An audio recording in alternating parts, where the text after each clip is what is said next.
He knows how to get you to say amen. He knows how to get you to say, show me how to join this.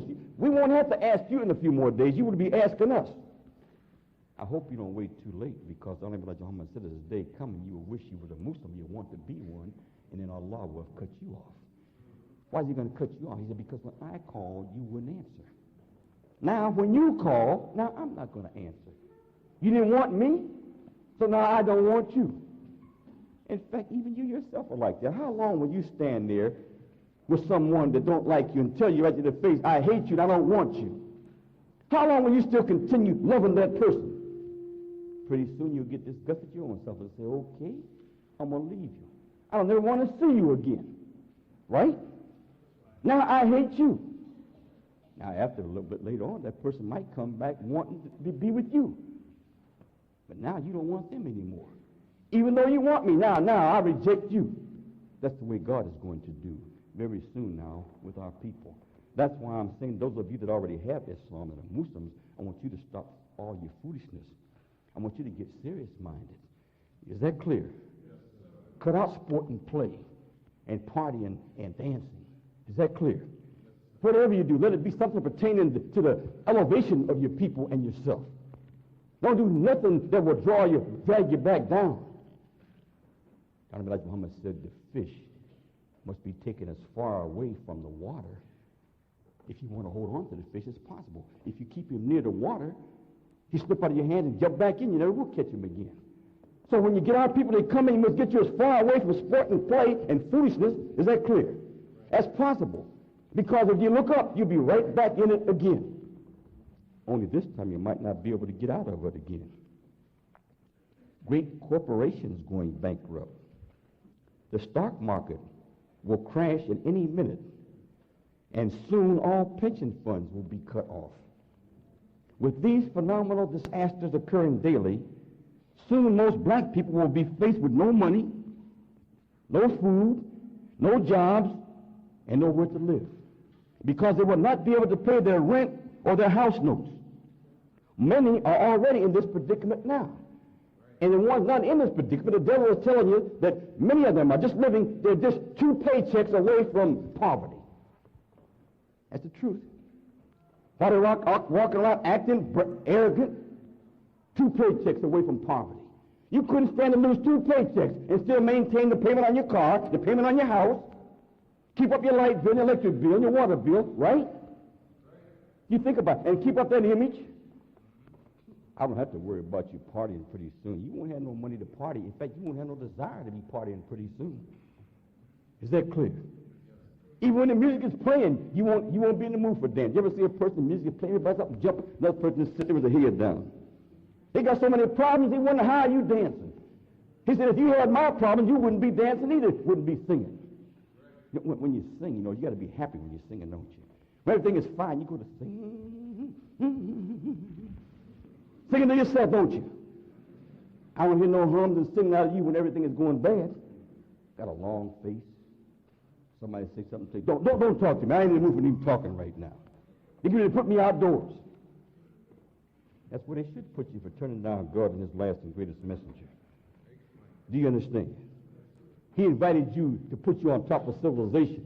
He invited you to give you heaven while you live, money, a good home, and friendship in all walks of life, and you turn him down for the devil.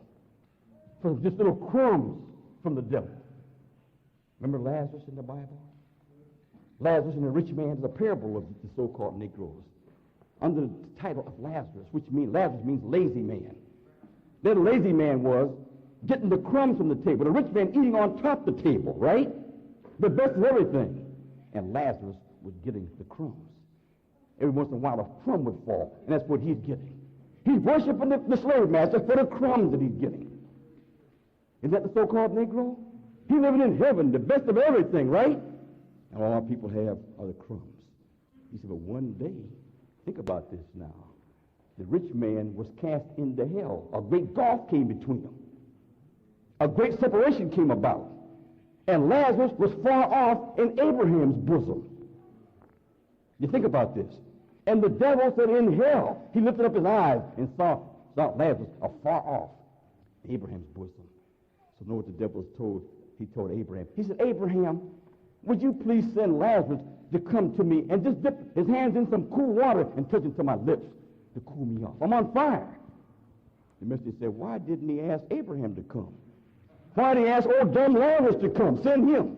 He's dumb enough to come. Even though he's in Abraham's bosom enjoying himself, he would leave on earth and come back and try to save the master.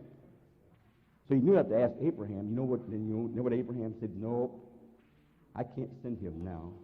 He couldn't get to you even if he wanted to, because there's a gulf between you. The gulf is so wide and so deep, he can't get to you and you can't get to him. I want you to know very soon now that Lazarus, afar off in Abraham's bosom, will represent the true followers of the Honorable Elijah Muhammad. You're going to have so much wealth, you won't even be able to count it.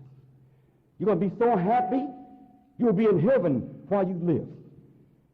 There will be nothing but moans and groans from the disbelievers. You cannot reject God and get away with it. The penalty for rejecting God is written right there in all the scriptures.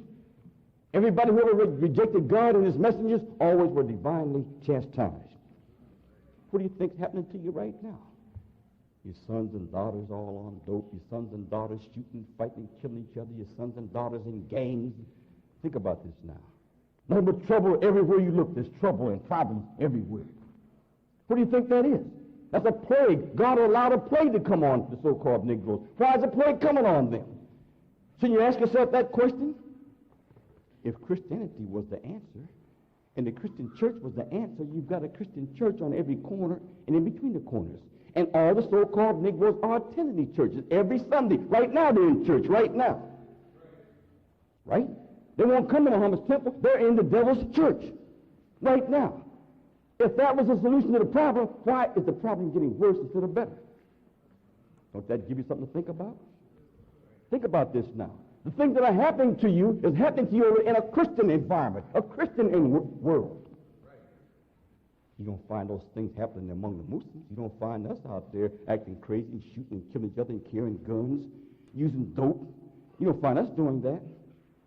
Our little children are learning about high civilization. You can go get a little tiny child about that big and ask the child, what's the square miles of the planet Earth? A little child will tell you 196,940,000 square miles. How much is the water? 139,685,000 square miles. A little baby telling you this. And you don't even know what your name is. If I say, what is your name? You give me the devil's name. Oh, I'm Louise Wainwright. Don't know who you are. You think you Wainwright, don't you? You might be Louise. Your mother gave you the name Louise, but that Wainwright, that's the devil's name. Where did you come from? What's your nationality? You can't even tell me what your nationality means, the nation you're from, right? If you're German, then we know you're from Germany. Oh, I'm from Germany. I'm German from Germany. I'm Italian. I'm from Italy. I'm French. I'm from France. I'm a Negro. Where's that from? That's not even a place. That's a condition. It means one who is blind, deaf, and dumb, and ignorant, and don't have no knowledge of self. And also it means they won't let no one tell them the knowledge of themselves. Then when they accept good advice, and when they accept good training, a Negro, like a neuter gender, like a hammer, a tool to be used by the master. You can take the hammer and build houses with it, can't you? When you get through with the hammer, what do? Lay it down. The hammer won't get him to start building no house of his own, will it? The hammer is no use except in the master's hand, the builder. He uses it until he gets tired of it, then he puts it down or toss it away. Right? And the hammer lays there, useless. That's what a Negro is. You don't do nothing for self. You out there arguing. We got 30 million black people here in America. Don't represent them. 30 million people, that's a nation, isn't it? I know some nations right now that don't have no 30 million people in them. Right? A lot of them only 5 million, but they got a nation of their own. Here we are, 30 million, don't have nothing. No land of our own. No country of our own. Don't have nothing of our own. Every nation on earth has a representative there in Washington representing them, don't they? Their ambassador, right? From all these nations are there in Washington representing all the other people on earth. Who is the ambassador in Washington representing the so-called Negroes? Isn't there something to think about? They have no ambassador there representing black people. The ambassador that you have representing you all over the earth was the Honorable Elijah Muhammad, and you rejected him. But don't worry. That's only temporary.